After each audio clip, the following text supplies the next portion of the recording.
என்ன ஈஷா? எனக்கு வாமிட் வந்துச்சு ராம். நான் அதுக்கு தான் உன்னை செல்ஃபா குக் பண்ணாதன்னு சொன்னேன். உடம்புக்கு நல்லதே இல்ல. அது இல்ல ராம், எனக்கு நிஜமாவே வாமிட்டிங் வந்துச்சு. வாமிட் தானே வந்துச்சு. நைட்டு சாப்பிட்டது செட் ஆயிருக்காது விட. அது இல்ல ராம். பின்ன வேற என்ன ஈஷா?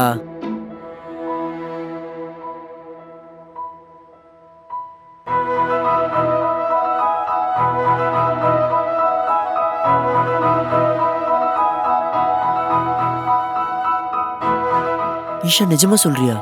ம்.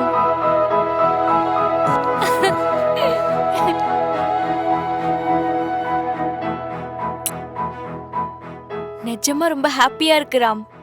நம்ம ஹாப்பி மூமெண்ட்ஸ்லாம் ஒன்னு பின்னாடி ஒன்னு இப்படி வந்தா நல்லா இருக்கும்னு தோணுது. ஸ்டார்ட் ஆயிடுச்சுல, இனிமே வந்துகிட்டே இருக்கும் பாரு. ஆமா, இது பையன் நினைக்கிறியா பொண்ணுன்னு நினைக்கிறியா? அது யாரா வேணா இருக்கட்டும், எனக்குன்னு ஒரு ஃபேமிலி வரப்போகுது. அதை நான் ஹாப்பியாக அக்செப்ட் பண்ணிப்பேன்.